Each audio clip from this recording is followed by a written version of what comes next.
convenient. I promise you, it saves lives. And I honest to God believe it's your patriotic duty. Another question folks are asking is, what can you do to make yourself and your family feel safer and be safer? The answer is simple. Get your booster shot. Wear a mask.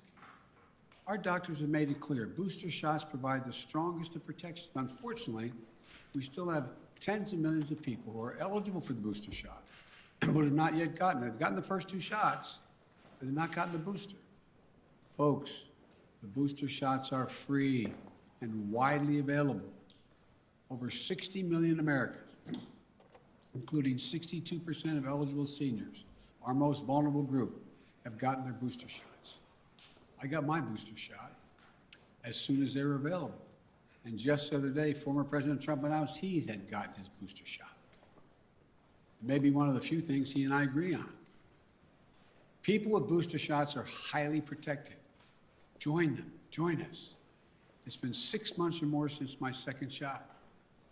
If it's been 6 months or more for your second shot when I got my booster, you can get yours today. It's been 6 months or more since your second shot. Another question that folks are asking is, are we going back to March 2020? Not this last March 2021, but March 2020 when the pandemic first hit. That's what I keep getting asked. The answer is absolutely no, no. There are three big differences between then and now. Number one, first one, more than 200 million Americans have been fully vaccinated. In March 2020, no one was fully vaccinated.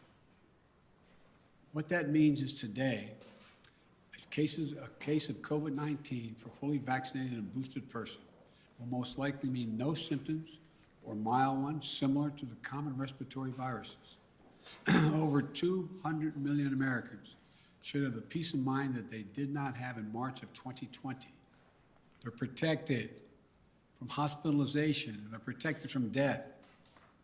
Second point, we're prepared today for what's coming. In March of 2020, we were not ready. Today, we stockpiled enough gowns, masks, and ventilators to deal with the surge of hospitalizations among the unvaccinated. Today, we're ready. And as I'll explain in a few minutes, we're going to be reinforcing our hospitals, helping them. Number three, we know a lot more today than we did back in March of 2020. For example, last year, we thought the only way to keep your children safe was to close our schools. Today, we know more and we have more resources to keep those schools open. You can get 5 to 11-year-olds vaccinated, a tool we didn't have until last month. Today, we don't have to shut down schools because of a case of COVID-19. Now, if a student tests positive, other students can take the test and stay in the classroom if they're not infected, rather than closing the whole school or having to quarantine. We can keep our K through 12 schools open. That's exactly what we should be doing. So folks, let me summarize. We should all be concerned about Omicron, but not panicked. If you're fully vaccinated, and especially if you got your booster shot, you are highly protected. And if you're unvaccinated, you're at a higher risk of getting severely ill from COVID-19, getting hospitalized, and even dying. So the best thing to do is get fully vaccinated and get your booster shot. And no, this is not March of 2020. 200 million people are fully vaccinated. We're prepared. We know more. We just have to stay focused. So that's where we stand. Now let me tell you about the additional steps I'm ordering today to take on what is coming. I know you've heard a lot of this in the news already this morning. 3 weeks ago, I laid out a COVID-19 action plan for this winter that prepared us for this moment. Today, we're making the plan even stronger. First, we're setting up our vaccination and booster efforts. We're stepping it up significantly. In the past 2 weeks, we've seen the highest vaccination rates since last spring. And we aren't as vaccinated as a country as we should be, though. That's why we have added 10,000 new vaccination sites on top of the 80,000 sites that we already had in place. and even more will open in January. I know there's some parts of this country where people are very eager to get their booster, where it's harder to get an appointment, excuse me. So starting this week, I'll be deploying hundreds more vaccinators and more sites to help get the booster shots in people's arms. I've ordered FEMA, the Federal Emergency Management Agency, to stand up new pop-up vaccination clinics all across the country where you can get that booster shot. We've opened, excuse me, we've opened FEMA vaccination sites in Washington State and New Mexico recently as cases have increased. And today, I'm directing FEMA to stand up new sites in areas where there is a high demand. These steps are going to help us add more and more booster appointments and just over the next few weeks. I also want to say a word to parents. If your children are not vaccinated, please get them vaccinated. If you're a parent, understandably, who waited to see how the first shots went with other kids before getting your own kid vaccinated, you can stop waiting. 6 million children in our country, ages 5 to 11, are vaccinated.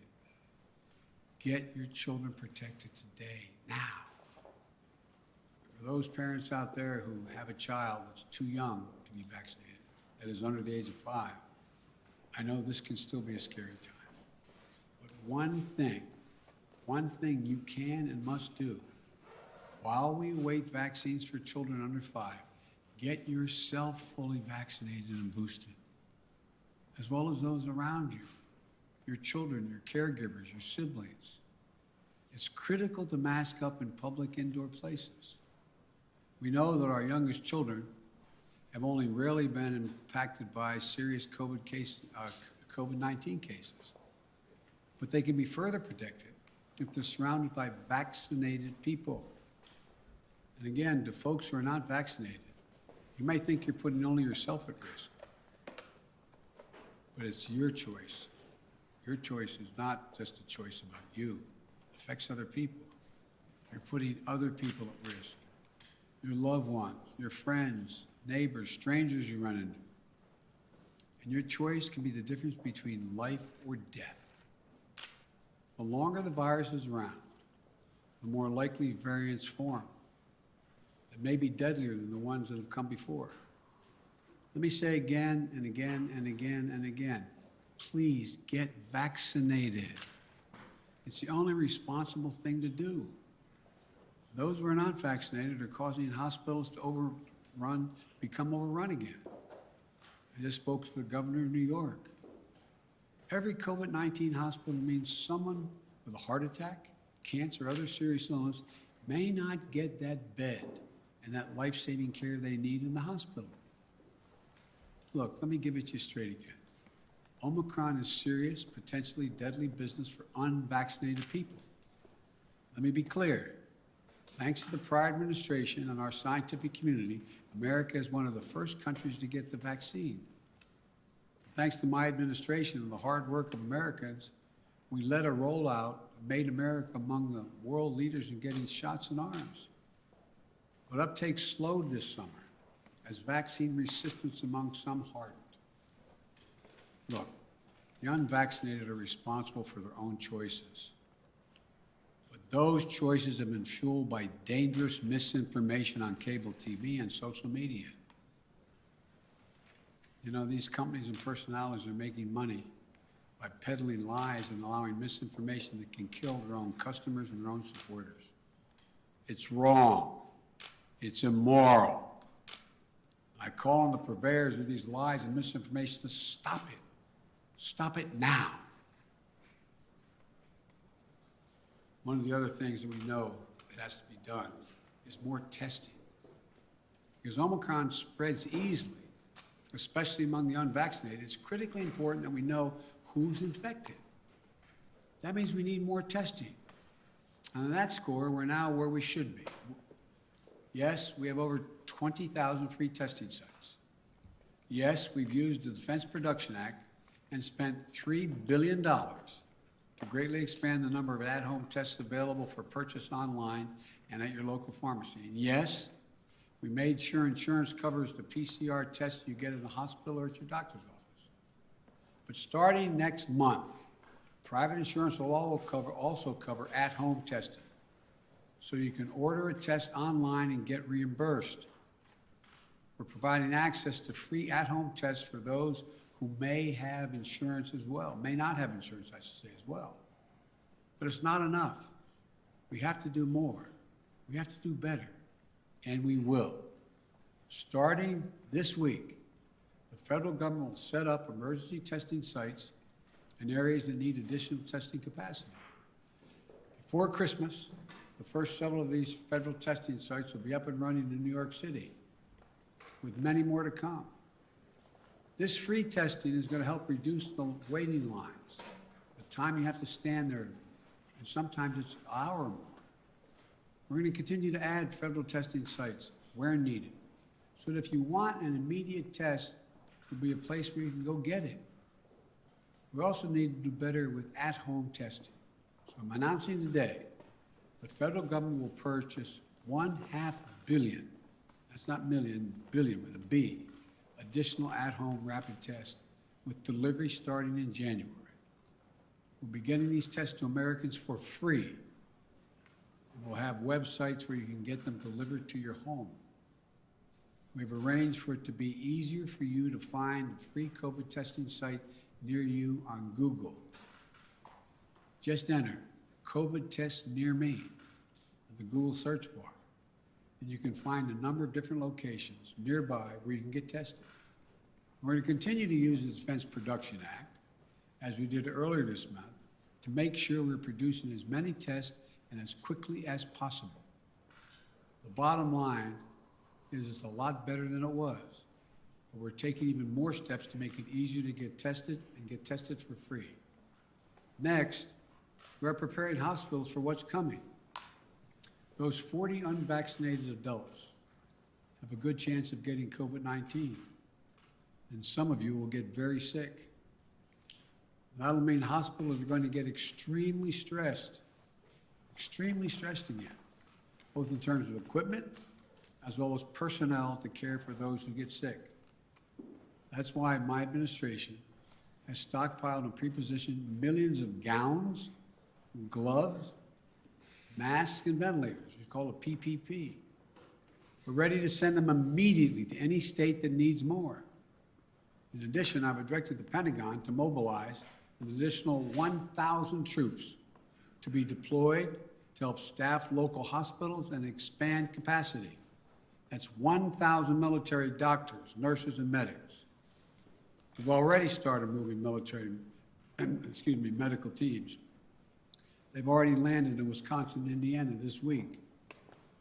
This is on top of 300 federal medical personnel that are now on the ground, having deployed since we learned about Omicron. Look, while we know staffing is the biggest need for hospitals, some may need more beds as well. We're prepared. I've directed FEMA to activate the National Response Center and begin deploying teams now to provide additional hospital beds. We'll begin to construct emergency capacities near hospitals, in parking garages, and nearby buildings to be ready if needed. And the federal government is paying for all of this, period, all of it. Further, FEMA will deploy hundreds of ambulances and EMS crews so that if one hospital fills up, we can transport patients to beds elsewhere. This week, we'll send dozens of ambulances to New York and Maine because the COVID is spreading very rapidly to help transport patients. Our doctors, nurses, hospital staffs have gone above and beyond during this pandemic. The strain and stress is real, and I really mean it, it's real. And we'll have their backs, though. We have to let them know we have their backs. Finally, we're making sure that COVID-19 no longer closes businesses or schools. Last week, the federal court reinstated my administration's vaccination or test, the vaccination or test rule for businesses with more than 100 employees. The rule requires employers with 100 or more employees to protect their workers who are on site and indoors with the requirement that they be vaccinated or tested each week or go home. These rules are going to keep workers safe, and keep workers safe will help keep businesses open. When people are vaccinated or tested, they are much less likely to get sick and less likely to spread it to others. Customers are more likely to come in and shop because they know it's a safe environment. I know vaccination requirements are unpopular for many, and not even popular for those who are anxious to get them. My administration has put them in place not to control your life, but to save your life and the lives of others.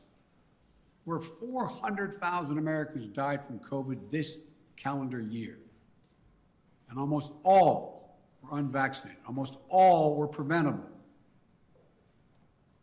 The rule is legal and effective. It's going to save thousands of American lives. We must also keep our K-12 schools open. Look, the science is clear and overwhelming. We know how to keep our kids safe from COVID-19 in school. K through 12 schools should be open, and that safety is increased if schools require all adults who work in the schools to get vaccinated and take the safety measure that the CDC has recommended, including masking. I got Congress to pass billions of dollars in school improvements, ventilation, and social distancing. Schools should be safer than ever from COVID-19. And just Friday, the CDC issued a test-to-stay guidelines. So schools can stay open and kids can stay in class even if a classmate tests positive. COVID-19 is scary, but the science is clear. Children are safe as safe in school as they are any place, assuming the appropriate precautions have been taken and they've already been funded. Let me close with this. I know you're tired. I really mean this, and I know you're frustrated. We all want this to be over, but we're still in it. And this is a critical moment. We also have more tools than we ever had before. We're ready. We'll get through this. As we head into the holidays, I want us to all keep the faith. I want to sincerely thank you for your perseverance, your courage, your countless acts of kindness, love, and sacrifice during these last 2 years. Throughout our history, we've been tested as a people and as a nation through war and turmoil. We had to ask whether we'd be safe, whether we'd be okay, whether we'd get back to who we are. We've always endured because remember, there is no challenge too big for America. I mean this from the bottom of my heart, no challenge. We've come through better and stronger because we stay together as the United States of America. That's what we have to keep doing today. We can do this together.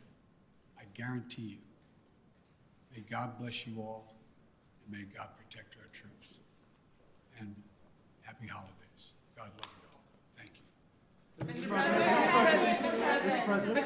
President, on testing, sir, you said we have to do better, but public health officials have been saying for months you need to surge rapid tests for just this moment. Is it a failure that you don't have an adequate amount of tests for everyone to be able to get one if they need one right now? No, it's not, because COVID is spreading so rapidly. If you notice, it just happened almost overnight, just in the last month. What's your message? Mr. President. And so, no, it's not a failure. But the alarm bell went off. I don't think anybody anticipated that this was going to be as rapidly spreading as it did. And so the question is, we had a lot of people who have access to tests, who could order them, could have their insurance pay for them, et cetera. But it also, and all of a sudden, it was like everybody rushed to the counter. It was a big, big rush. And I knew that was coming, so what I tried to do is meet with the companies and use the Defense Production Act to get 500 million more tests and figure out how to get them to their homes, get them on the shelves in the store. I mean, so that's what it's all about. Yes. Mr. President, what's your message to Americans who are trying to get tested now and who are not able to get tested and who are wondering what took so long to ramp up testing? Come on, what took so long? That's what I'm hearing that from people who are trying to get tested now before the holidays. Well, what took so long, it didn't take long at all. What happened was the Omicron virus spread even more rapidly than anybody thought. If I had told you 4 weeks ago that this would spread by a day-to-day basis, it would spread by 50, 100%, 200%, 500%. I think you would have looked at me and said, Biden, what are you drinking? But that's what it did. Now, we don't know what's going to happen from here. It looks there's some evidence that in South Africa, where a lot of this started, that it's dropping off quickly, too. We don't know. But I do know that we're not going to be in a position, like I said, when remember we were having a problem with masks and gowns and the like? I said, I promise you. Remember the criticism? I got questions from some of you. Why are you still paying for all these masks and gowns? Why are you stockpiling this? Because we don't know. Turns out we're going to need it. In the back, and then... Does it work, sir? And will you reverse the travel ban now that Omicron is so prevalent here in the U.S.? I'm considering reversing. I'm going to talk with my team in the next couple of days. Look, remember why I said we put the travel ban on, is to see how much time we had before it hit here so we could begin to decide what we needed by looking at what's happening in other countries. But we're past that now. And so it's something that is being raised with me by the docs, and I'll have an answer for that soon. Mr. President, You talk often about the importance of keeping your word of trust. Do you believe Senator Manchin kept his word to you? And how do you rebuild trust with progressives in your party to advance your legislation now? You know, I told you before, you've heard me say this before, some people think maybe I'm not Irish because I don't hold a grudge. Look, I want to get things done. I still think there's a possibility of getting Build Back Better done. And what I don't want to do is get into, and Joe went on TV today, and I don't know whether it's TV or not, I'm told he was speaking to the Liberal caucus in the House and said, Joe Biden didn't mislead you, I misled you. And so look, I'm not looking for, let me say something. You saw what happened yesterday. All the talk about how my Build Back Better plan was going to increase inflation, going to cause these debts and all the like. What happened? Goldman Sachs and others said, if we don't pass Build Back Better, we're in trouble because it's going to grow the economy. Without it, we're not going to grow. And what happened? Stock prices went way down. It took a real dip. If you take a look, everybody thinks because I quoted 17 Nobel laureates saying this is going to help inflation. Think about it in terms of you're a hard-working person and you're making 60 grand if you're alone, or your mom or just on her own, or if you're making 80 grand, mom and dad 90 grand like a lot of people do, and you're worried about inflation. You should be worried about it because it's a devastating thing for people who are working class and middle class folks. It really hurts. Where is most of the cost now? The cost is finding in gasoline, even though I was able to bring it down 12 cents a gallon, will come down more, I believe. We talked about what the cost in food prices going up, et cetera. But look what's in Build Back Better. Child care. You can reduce it by up to 70%. That'll be the difference between 20 million women who aren't back in the workforce being able to go back if you pass it. We're talking about health care, insulin.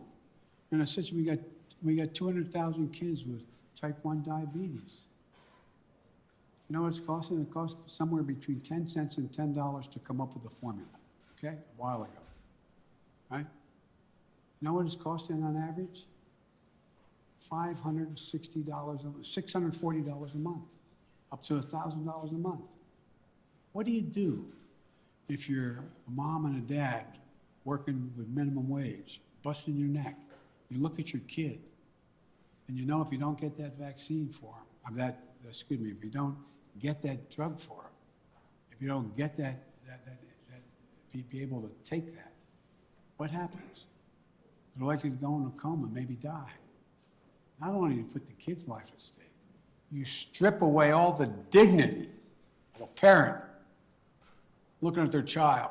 I'm not joking about this. Imagine being a parent, looking at a child, and you can't afford. You have no house to borrow against. You have no savings. It's wrong. But all the things in that bill are going to reduce prices and cost for middle class and working class people.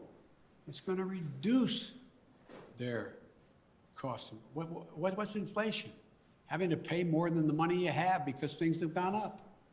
Well, bring down all those costs across the board, from child care to a child care tax credit. But I'm not supposed to be having this press conference.